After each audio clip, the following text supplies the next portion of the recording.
ધર્મ વગર જીવાય નહીં. કોઈ પણ માણસ હોય, કોઈ પણ ધર્મ હોય, પણ થોડોક ધર્મથી નજીક હોય તો એને જીવવાની મજા આવે, એના મનને શાંતિ મળે.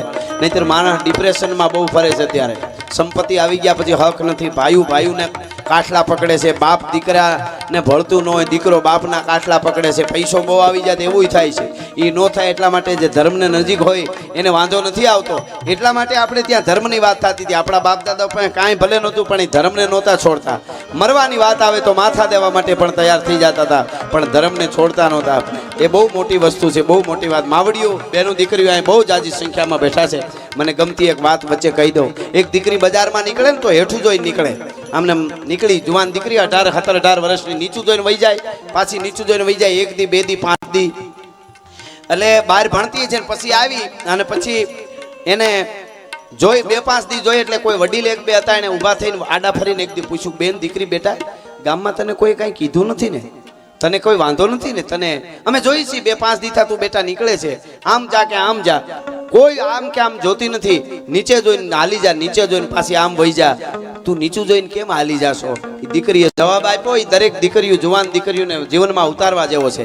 એ દીકરીએ એમ કીધું કે કાંઈ તકલીફ નથી, આનંદ મંગળ છે, હું કોની દીકરી છું એ બધી મને ખબર છે, એટલે મને કાંઈ ચિંતા નથી, મને કોઈ ચિંતા ન કરો, મારે કોઈ ટેન્શન નથી, કાંઈ નહીં. પણ હું નીચું જોઈને એટલા માટે હાલું છું કે મારો ભાઈ, મારો બાપ, મારા કાકા કુટુંબ, મારી નાત અને મારું ગામ આ બધા ઊંચું જોઈને હાલી હગે ને, એટલે હું નીચું જોઈને હાલું છું. બસ એટલું જ છે, બીજું કાંઈ નથી. ભલા માણસ આ બધા ઊંચું જોઈને હાલી હગે એટલે હું નીચું જોઈને હાલું છું. આ બહુ મોટી વાત છે. અત્યારે તો શું છે, શુદ્ધ પ્રેમ વસ્તુ જીવનમાં બહુ જરૂરી છે. આપણે ત્યાં ખેમરા લોડણની વાર્તાઓ છે, પદ્મા માંગડાની વાર્તા, અનેક પ્રેમ, શુદ્ધ પ્રેમ. પણ અટાણે તો હવે કોઈના ભરોહા ક્યાં કરવા જેવું? ઈ પ્રેમની જે વાતો હતી, દિવાળીએ દઈ દે પૈસા કીધું હોય તો દૂધે ધોઈને 2 દી પહેલા દઈ દેતા હતા. ઈ જમાનો હતો. ઉતાહણીનું કીધું હોય તો ઉતાહણીની પહેલા દૂધે થઈને દઈ દેતા હતા. ઈ પ્રેમની વાત હતી. હવે અટાણે શાક માર્કેટમાં બકાલું લેવા જાય ને પ્રેમ કરીને વહી આવે અને પાછા શાયરી ઉપર ઉતરી જાય. મારે સીમને શેઠે ઉગ્યો સોબતનો છોડવો, હું કોને કહું? મારા ઓરડે ઉજાગરાના ફૂલ, હું કોને કહું? તારા બાપને કે સાનો મનો લવનો દીકરો થમાન ઘઉં કરી થોડા. આ હકીકત વાત કહું છું. મારો કહેવાનો અર્થ એ શુદ્ધ પ્રેમ વસ્તુ જુદી છે, પણ આપણી પરંપરા આપણે ભણવા મોકલ્યા હોય. હું તો કહું ઘણીવાર કે જુનાગઢ હોય, પોરબંદર હોય, જામનગર હોય, બરોડા હોય, સુરત હોય, અમદાવાદ હોય, ભુજ હોય, કોઈ પણ શહેરમાં તમે બાળકોને ભણાવવા મોકલ્યા હોય. અમે જોઈએ છીએ પ્રોગ્રામ પૂરા કરીને રાતે બધા એવા હોય એવો મારો દાવો નથી, પણ અમે ઘણું જોયું છે. એ કહું છું, મા બાપને બાળકો ભણતા હોય, દીકરી દીકરા, એને થોડો કોન્ટેક્ટમાં રહેવું. રાતે 8 વાગે અમે પ્રોગ્રામ પૂરો કરીને ઊભા રહી, ક્યાંક કોઈ ચા પાણી કે કોઈ કોફીનું ઓલું હોય એમાં ઊભા રહીએ અમે.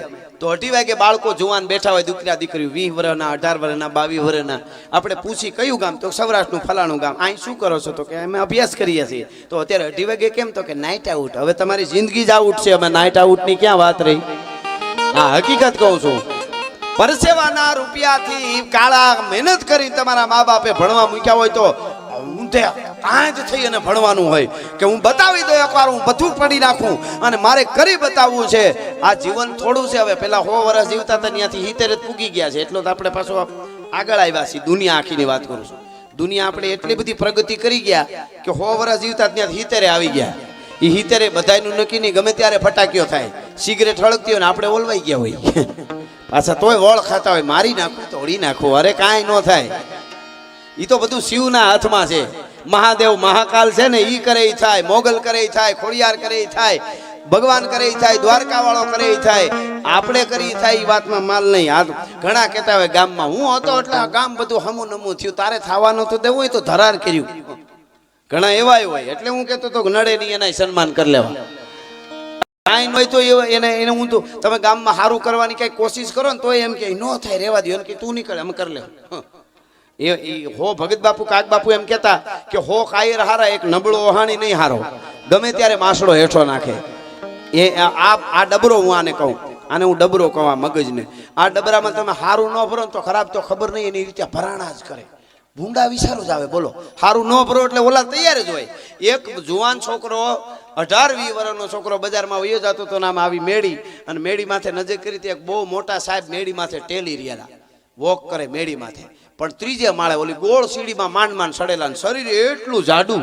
હવે એ તો કુદરતી છે ને ભાઈ, જાડુ શરીર ઈ તો ભગવાનના હાથની વાત છે. આમાં કોણ કેવું જાડુ થઈ જાય નક્કી નહીં. એક ચોર ચોરી કરવા ગયો તો ને એમાં ગરધણી 130 કિલાનો, તો ચોર ભાગવા ગયો ને ઓલા ગરધણીનો થાપો પડ્યો તો ભડું દઈને ઊંધો પડ્યો. ગરધણી સીધો માથે જ બેસી ગયો, બે પગ માથે. ઓલો બચારો તડફડ્યો, કાકીડા માથે જેમ કોદાળી રાખી દીધી હોય તડફડે ઓલો. અને પછી એના છોકરાને ગરધણીએ કીધું કે તું પોલીસને બોલાવ્યા, પાછો આવતા હું એના માથે બેઠો છું, આને ભાગવા નથી દેવો. એમને બેઠો ઓલો માથે ગરધણી જાડો જાડો. તો ઓલો આમાં નીકળવાનું કરે એટલે છોકરાને કે તું પોલીસને બોલાવ્યા. છોકરો હળી કાઢીને ફળી આમ જાય પાછો આવે, 2 વાર ફળી આમ જાય પાછો આવે. એ કે જા, કેમ જાતો નથી? એ કે મારા સંપલ જડતા નથી, કેમ જાવ? ઓલો સોરો હેઠો પીડ્યો કે મારા બહાર પીડ્યા છે એ ફેરીને જા, પણ તું જડ જા. પોલીસને બોલાવ્યા, પોલીસ નહીં મારી નાખે, આ મારી નાખશે તારો બાપ. હવે આવા જાડા હોય એટલે ઓલા સાહેબ બહુ જાડા ને મેડી માથે આટા મારી રહ્યા. તો ઓલો 20 વર્ષનો છોકરો જો હારા સંસ્કારનો હોય તો ઊંધું જ હુજે. 20 વર્ષનો છોકરો હામો જોઈને મરક દાંત કાઢે મજાકમાં. ઓલો તો એવડો હોદાવાળો સાહેબ હતો, બહુ મોટો. એને ખબર પડી કે મારી મજાકમાં હું જાડો છું એટલે હે છે. એને માણસોને ઈશારત કરી, માણસો પકડીને લઈ આવ્યા ધોડી. પાસે આવીને ઊભો રાખ્યો, મીંડો ધ્રુજવા, સાહેબ માફ કરો. નહીં, મારી મજાક હુજે તને? હાસું કે નકર માર્યા વગર નો મેલું, મારીને તોડી નાખું. પટ્ટો કાઢ્યો સાહેબે. નકર જે હોય એ કહી દે. એટલે બીકમાં હતું એ કહી દીધું, સાહેબ માફ કરજો મને. એ કે એવું આમ તમારા સામું જોઈને દાંત આવ્યા, એટલું બધું જાડું શરીર અને 3 માળે સડી ગયા છો, ત્યાં ગુજરી ગયા હોય તો ઉતારવા કેમ? એ કે બોલો, મને આવું યાદ આવ્યું. આવે ને આવું યાદ કરાય. હવે એવડો હોદાવાળો સાહેબ એ કે મને મરી જવાનું કહેશો, જેલમાં નાખો. એ ક્યાં ને પૂર્યો જેલમાંથી. એનો બાપ આવ્યો રખડતો, એનો બાપ ઈ રખડતો મારા દીકરાનો સાહેબ હું વાંક. એ કે તમારે જરાક તો એને કંઈક બુદ્ધિ જેવું દેવું તો હાવ. હું રખડતો તો મારી મજાક કરી, હું આમ આટા મારતો તો મેડી માથે કે ગુજરી ગયા હોય તો ઉતારવા કેમ? ગુજરી જવાનું મને કહેવાય. એક તો બીપી વધી જતું હોય ને મને કહેવાય એમ. એને બીકે બહુ લાગે, બહુ પૈસા હોય ને એને મોતની બીક બહુ લાગે. અમુકને કાંઈ ન હોય, ગમે ત્યાં ધોરી આમ પડ્યા હોય, નાગ માથે આટો મારીને વયો જાય કે આને ન મારાય બાપા, નકર ઓલા લીધા છે એના રહી જાય એવું હોય આમાં. એટલે એનો બાપ કે અરે એને બુદ્ધિ છે સાહેબ, નકર મારે ધક્કા થાય. હવે એને એટલી ખબર ન પડે, કટકા કરીને ઉતાર લેવાય ને તમારે. ઈ કે આને જેલમાં નાખો, કે આ તો મારા કટકા કરવાનું કે હજી લે. એને જેલમાં નાખ્યો તો એનો બાપ આવ્યો, ઈ ગલટો ભાભો હાથમાં લાકડીને ઉધરો ખાતો આવ્યો. ઈ કે મારો દીકરો ને એના દીકરાનો બેનો વાંક હું સાહેબ. ઈ કે તમારા દીકરો કે ગુજરી ગયા તો ઉતારવા કે, તમારો દીકરો પાછું કે કટકા કરીને ઉતાર લેવાય, આવું કહેવાય? ઈ કે ઈ બેયને બુદ્ધિ જેવો છાંટો હોય તો આ ઉંમરે મારે ધક્કા થાય, નકર ઈ બેયને એટલી ખબર ન પડે પછી ઉતારે હું ન્યા જ ટાંડી મૂકી દેવાય. પછી સાહેબે કીધું ઓલા બેન છોડી મૂકો, આ તો કંપની ફોલ્ટ છે, આમાં ફેર નહીં. આખો ગાણવા દાજી જાય એમાં ફેર ન પડે. કહેવાનો અર્થ મારો આ મગજમાં સારું ન ભરો એટલે ખરાબ તૈયાર જ છે. પણ અહીંયા દરેક જેટલા બેઠા એના દરેકની કુળદેવી માટે આ વંદના હું સફાકરા ગીતમાં કરું છું. બાઈ આવીએ સંકટા પડે તારવા ચારા પેડો નામારા બાપના દિયા બતારણી નૂર ગંધ ચારણી બતારે મી સુતારણી કવે સારા હીગળ આજ માત આજ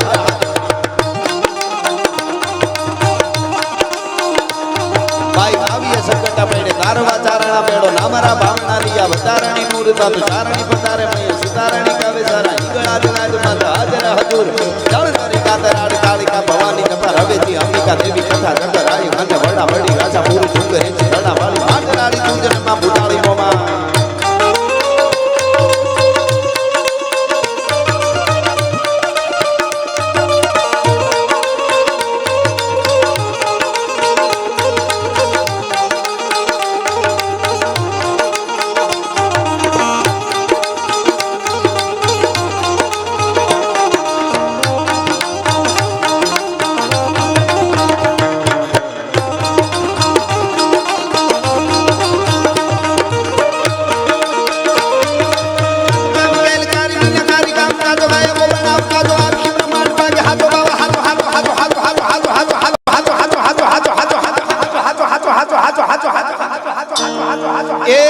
દુનિયાની મોહ માયા બધી ખોટી છે, દ્વારકા વાળો હાચો છે.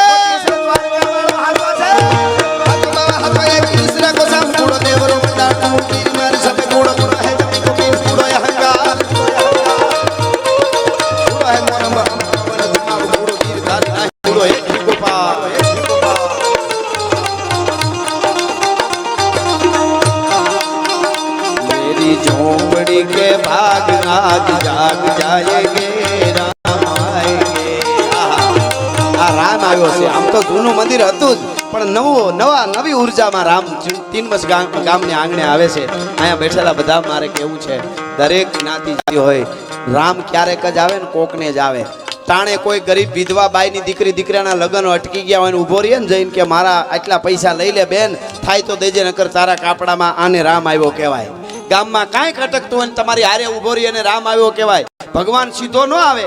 ઘણાને લાગે કે ભગવાન, તમને એમ લાગે કે હવે કોઈ બાજુથી ભેળું થાય એમ નથી અને હવે હું મારું પૂરું થઈ ગયું અને એમાંથી તમને કોઈક ઉગારી દે માનું કે રામ આવ્યો છે, એને રામે જ મોકલ્યો છે. એને રામ ક્યારેક જ આવે.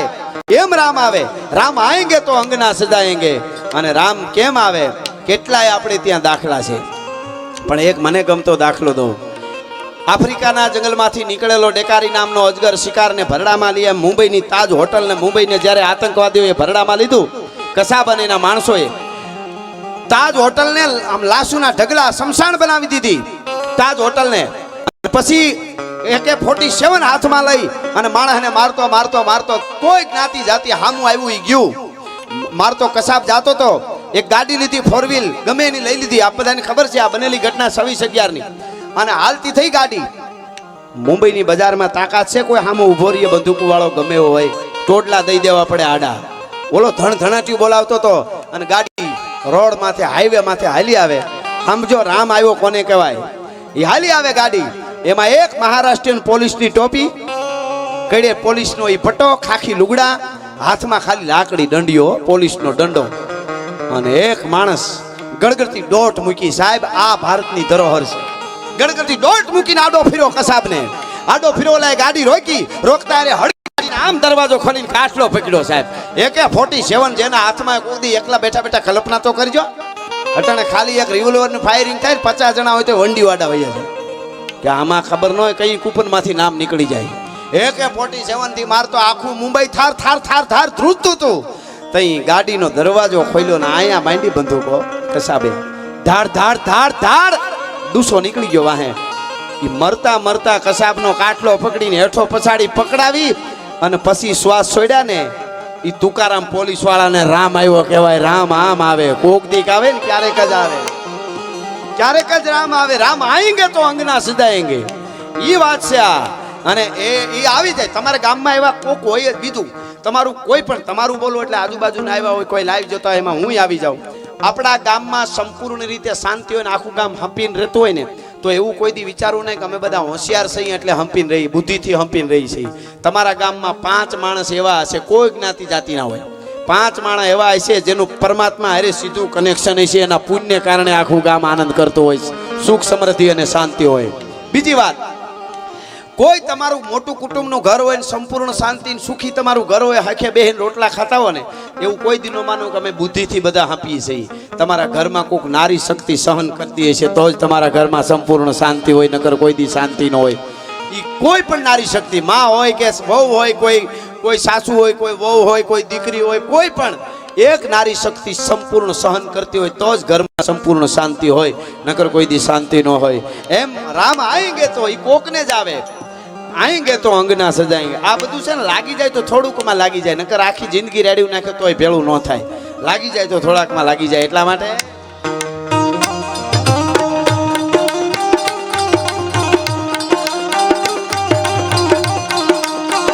મેરી ઝોપડી કે બાગ રાત જાગ જાયેંગે રામ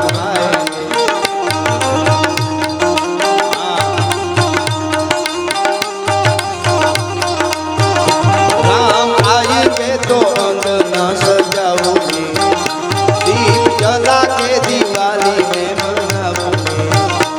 मेरे जन्म के सारे पाप, मेरे जन्म के सारे पाप मिट जाएंगे राम आएंगे.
राम जी से कह देना जय सिया राम, मेरा राम जी से कह देना जय सिया राम।